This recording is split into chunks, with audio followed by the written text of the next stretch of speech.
friends, myself Dr. Jyoti Sharawat and welcome to my YouTube channel Ayurveda Yoga with Logic, and today's topic which we are going to cover is trick to learn the contents of Taila Murchana, which comes under the topic Sneha Paka Kalpana. So let's get started. तेल मूर्छना के content learning trick समझने से पहले हमें थोड़ी उसकी basic जानकारी होना चाहिए। तो सबसे पहले हम बात करते हैं स्नेह योनि, दैट इज उसके टाइप्स के बारे में, जो कि 2 टाइप्स की होती हैं। एक स्थावर स्नेह योनि और दूसरा है जांगम स्नेह योनि। स्थावर के अंतर्गत वो वाले स्नेह आते हैं जो कि पेड़ पौधों से या फिर प्राकृतिक जमीन से मिलते हैं। फॉर एग्जाम्पल तिल, चिरौंजी, बिबितक, हरितकी, सरसों, बिल्व, मूली, अलसी, पिस्ता, रक्त एरंड, वासा, नीम का बीज, करंज या फिर सहेजन, दैट इज शिगरू। और अगर हम बात करें जांगम स्नेह योनि की, तो वो वाले स्नेह जो कि हमें जीव जंतुओं से या पक्षियों से मिलते हैं। फॉर एग्जाम्पल दूध, दही, घी, मांस, मज्जा या फिर वसा। अब बात करते हैं हम स्नेह के प्रकारों की। सबसे पहले हमारे स्नेह के 4 प्रकार होते हैं, घृत, तेल, वसा और मज्जा। इन चारों प्रकारों में से जो स्थावर स्नेह में जो तिल तेल है वो सर्वश्रेष्ठ माना जाता है, जबकि जो जांगम स्नेह रहते हैं उसमें से घृत, वसा और मज्जा। और इन घृत, वसा और मज्जा में से भी जो घृत होता है उसे सर्वश्रेष्ठ माना गया है। क्यों? क्योंकि वो दूसरों के गुणों को अपने अंदर आत्मसात कर लेता है और अपने गुणों को भी वो नहीं छोड़ता है। ठीक है, इज दैट क्लियर? अब बात करते हैं हम स्नेहपाक कल्पना की। जैसे कि मैंने आपको स्टार्टिंग में बताया कि जो हम लोग आज टॉपिक कवर कर रहे हैं वो है कंटेंट लर्निंग ट्रिक फॉर तेल मूर्छना। अब तेल मूर्छना जो टॉपिक है वो अंतर्गत आता है किसके? स्नेहपाक कल्पना के। तो स्नेह मूर्छना समझने के लिए हमें ये समझना बहुत जरूरी है कि स्नेहपाक कल्पना है क्या, मीन्स हम मूर्छना क्यों करते हैं, जो कि टॉपिक किसके अंतर्गत आया है? स्नेहपाक कल्पना के। तो सबसे पहले रोगी की चिकित्सा हेतु, means for the treatment of patient, जब भी हम लोग चिकित्सा में प्रयोग होने वाले घी, तेल आदि स्नेहों को क्वाथ, स्वरस, दूध, जल, द्रव पदार्थ या फिर औषधि द्रव्यों के कल्क के साथ उसे पकाते हैं। मीन्स घी, तेल जो भी हमारे स्नेह है उसको हम लोग इनमें से किसी भी औषधि द्रव्यों के साथ जब पाक करते हैं उसे हम क्या कहते हैं? स्नेह पाक। ठीक है, या फिर आप कह सकते हो स्नेह कल्पना, जिसके अंतर्गत एक विधि अलग से ये भी है कि उसका मूर्छन किया जाता है। अब वो कैसे है? तो सबसे पहले सीधी सी बात है, जो भी हम स्नेहों का प्रयोग करते हैं वो हम चिकित्सा हेतु करते हैं। फॉर एग्जाम्पल अगर हम घी या तेल कोई भी इनमें से स्नेह ले रहे हैं, उन स्नेहों को जब हम लोग औषधि द्रव्यों के साथ पकाते हैं तो जो पकाने की क्रिया होती है उसको हम क्या कहते हैं? मूर्छन, मीन्स उसका मूर्छन करना। अब वो मूर्छन से क्या होता है? समझो कोई घी, तेल आदि जो स्नेह हमने लिए हैं, अगर हम काफी समय तक उनको हम रखते हैं, ठीक है, तो उसके अंदर क्या होता है कि उसकी उग्रता, दुर्गंध और उसके अंदर आमदोष आ जाता है। मीन्स अगर आप देखोगे तो बहुत दिनों का रखा हुआ तेल में से अलग सी स्मेल आने लग जाती है, वो बहुत ही ज़्यादा थिकनेस उसमें फील होती है, चिपचिपा ज़्यादा फील होता है। तो वही ये चीज़ें हैं कि उग्रता, दुर्गंध और आमदोष उसके अंदर होते हैं। तो जब हम स्नेह मूर्छन करते हैं तो उसके अंदर की जो उग्रता, दुर्गंध और आमदोष है वो दूर हो जाते हैं और उसके अंदर सुगंध या फिर उसमें एक उत्तम वर्ण उसमें आ जाता है, मीन्स कलर उसके अंदर बहुत अच्छा आ जाता है। तो ये कैसे दूर होते हैं? तो सब सीधी सी बात है, हमें उनके ऊपर कुछ संस्कार करना होता है। तो जो भी हम स्नेह ले रहे हैं जिसके अंदर ये उग्रता, दुर्गंध या आमदोष बहुत ज़्यादा हो गया है, तो उनको एक विशेष द्रव्यों के साथ पाक किया जाता है जिसे अब स्नेह मूर्छना कहते हैं। तो इससे स्नेह में औषधि के जो गुण हैं वो ग्रहण करने की शक्ति बढ़ जाती है। ठीक है, अब आप कहेंगे मैम आपने तो स्नेह पाक कल्पना भी वही बता दिया और स्नेह मूर्छना भी। तो नहीं, इसमें एक माइन्यूट सा डिफरेंस ये है कि जो स्नेह पाक कल्पना होता है, मीन्स अगर आप स्नेह का पाक करते हो, ठीक है, दोनों को भी हम औषधि द्रव्यों से पकाते ही हैं, पर डिफरेंस ये है कि हमें स्नेह पाक कल्पना करने से पहले हमें स्नेह मूर्छन करना उचित है। मीन्स अगर आप स्नेह पाक करने जा रहे हो, किसी भी प्रकार का एक मेडिकेटेड स्नेह बनाने जा रहे हो, तो उससे पहले हमें हमेशा स्नेह मूर्छन कर लेना चाहिए। इससे पहले की विधि है स्नेह मूर्छन। क्यों?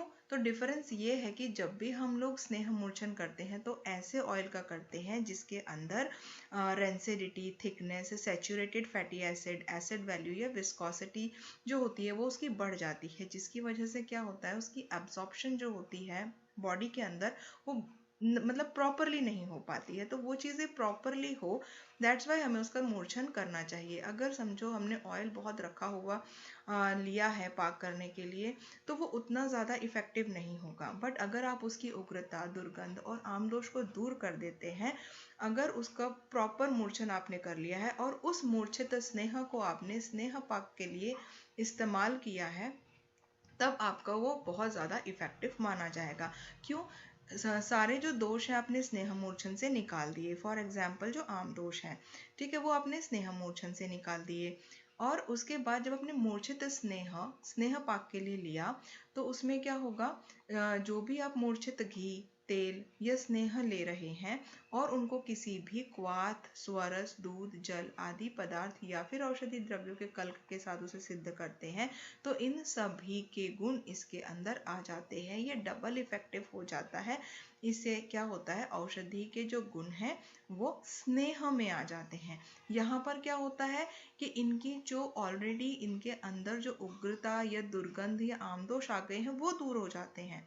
और यहाँ पर क्या है, ये ऑलरेडी चीज़ें समाप्त हो चुकी हैं और प्लस पॉइंट ये हो जाता है कि इसमें स्नेह के अंदर उन औषधियों के गुण आ जाते हैं। तो ये एक डिफरेंस इसके अंदर है। अब बात करते हैं हम अपने टॉपिक की, that is content learning trick for the तेल मूर्छना। मीन्स हमें जो तेल मूर्छना के लिए जो कंटेंट्स हमें लगते हैं वो कई ज़्यादा हैं, तो हमें कभी कभी याद नहीं रहता है कि तेल मूर्छना के लिए कौन कौन से कंटेंट हैं, तो उसी को याद करने की ये ट्रिक है। ये उसका श्लोक है, जिसको श्लोक याद होता है वो श्लोक याद कर सकता है, जिसको नहीं होता है उसके लिए ये ट्रिक है।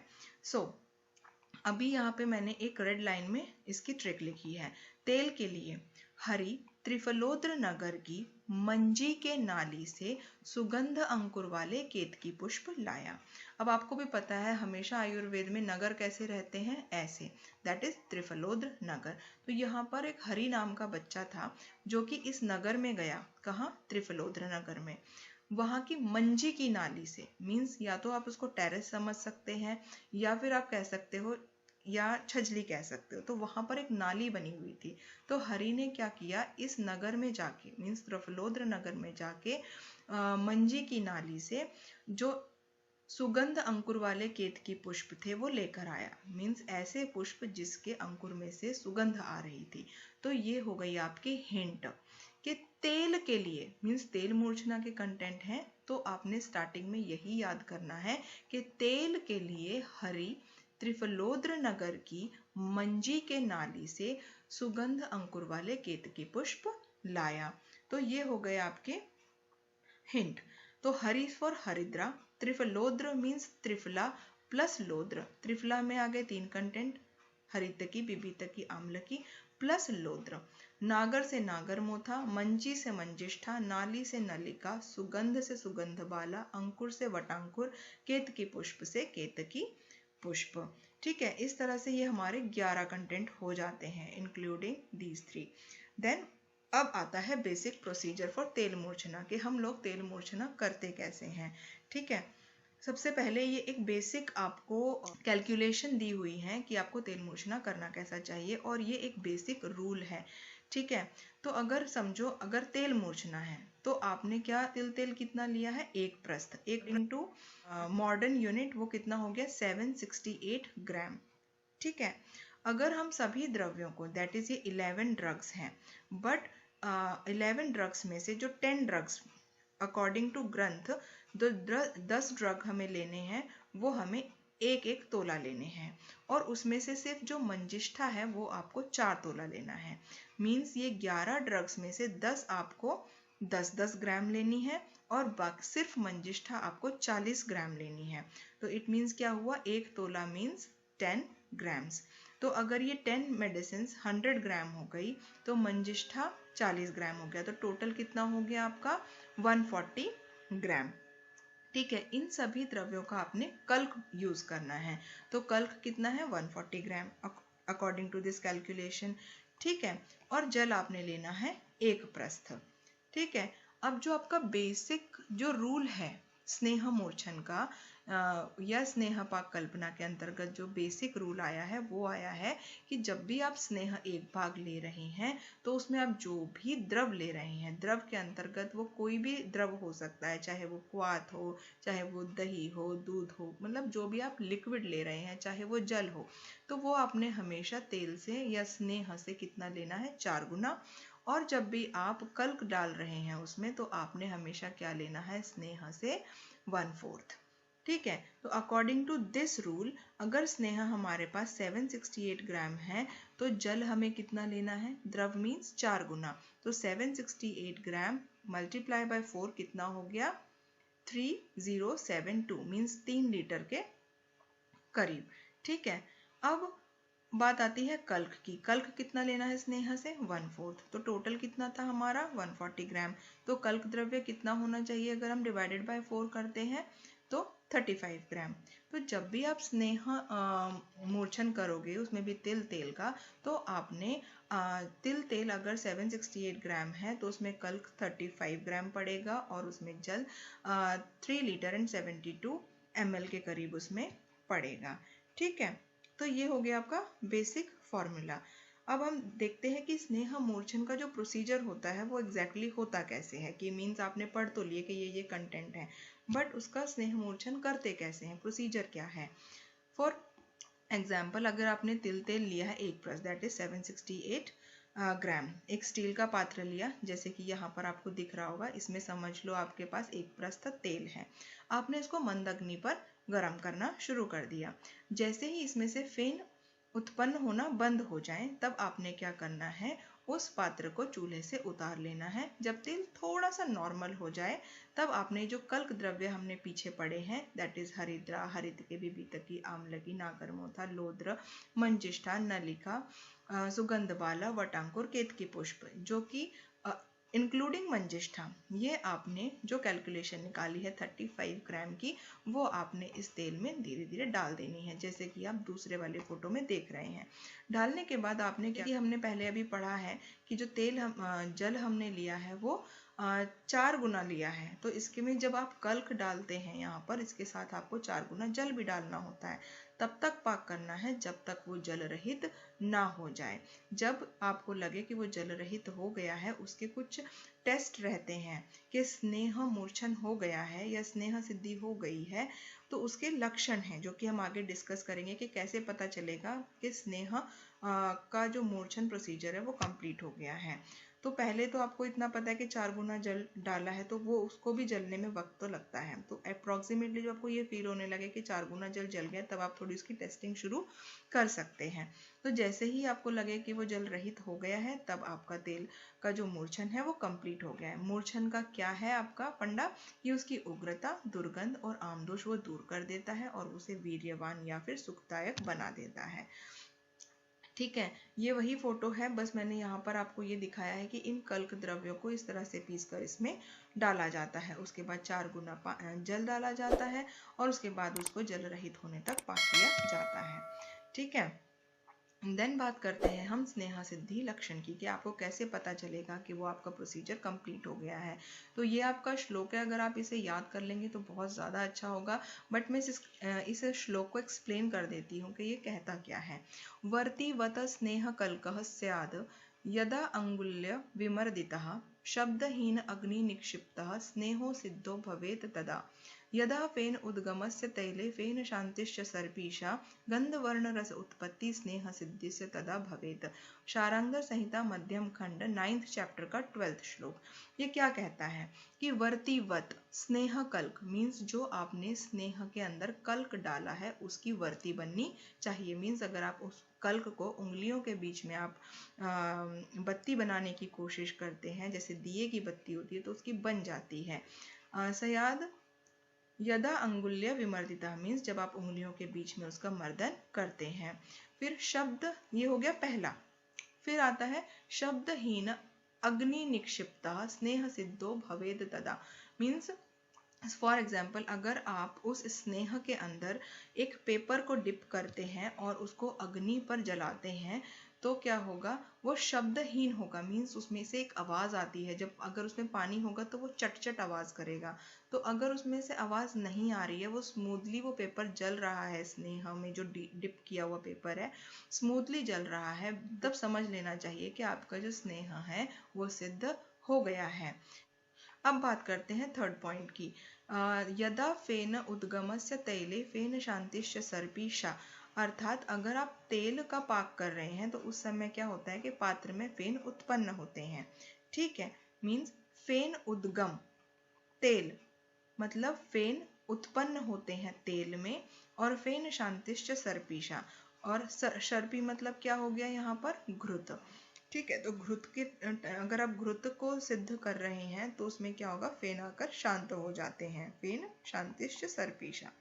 ठीक है, फोर्थ पॉइंट क्या हो गया, गंध वर्ण रस उत्पत्ति स्नेह सिद्धि तदा भवेद। मतलब उसके अंदर उसकी गंध आने लगेगी जो आपने स्नेह बनाया है, और उसका जो रंग होगा वो भी बहुत अच्छा होगा। तो गंध वर्ण और रस, ये तीनों चीजें उसमें उत्पन्न हो जाएंगी। यही आपके लक्षण है कि स्नेह सिद्धि आपकी हो चुकी है। Is that clear? अब उसकी मात्रा है 48 ग्राम। स्नेह और उसके अनुपान, अगर आप घी का सेवन कर रहे हैं तो उष्ण अंबु से उसका अनुपान बोला है। मीन्स आपको घी जो लेना है इंटरनली वो आपको गर्म पानी के साथ लेना है। और अगर हम लोग तेल की बात करें तो वो हमें यूष से लेना चाहिए। वसा और मज्जा की अगर हम बात करते हैं तो उसका अनुपान मंड है। और सभी स्नेहों के लिए अगर आपके पास इनमें से कोई चीज़ अवेलेबल नहीं है तो सभी का सेवन आप उष्ण जल से कर सकते हैं। Wide variety and uses, for example जो भी हम ये स्नेह चिकित्सा में यूज़ करते हैं, ठीक है, तो हम लोग कहाँ कहाँ कैसे यूज़ करते हैं, ये जस्ट मैंने एक एग्जाम्पल्स आपको बताए हैं। फॉर एग्जाम्पल अगर हम षड बिंदु तेल है जो हम सिद्ध करके बनाते हैं, या अणु तेल जब हम चिकित्सा के लिए प्रयोग करते हैं तो हम नस्य कर्म के लिए करते हैं। अगर ऐसे ही त्रिफला घृत है जिसको हम नेत्र कल्पना में यूज़ करते हैं, फॉर एग्जाम्पल तर्पण में। ठीक है, जात्यादि घृत है जो कि हम लोग नॉन हीलिंग अल्सर्स में यूज़ करते हैं। पंचतिक्त घृत है या फिर क्षीर बला तेल है जिनको हम जो कि इंटरनल एडमिनिस्ट्रेशन फॉर शोधन और नरिशमेंट के लिए यूज़ किया जाता है।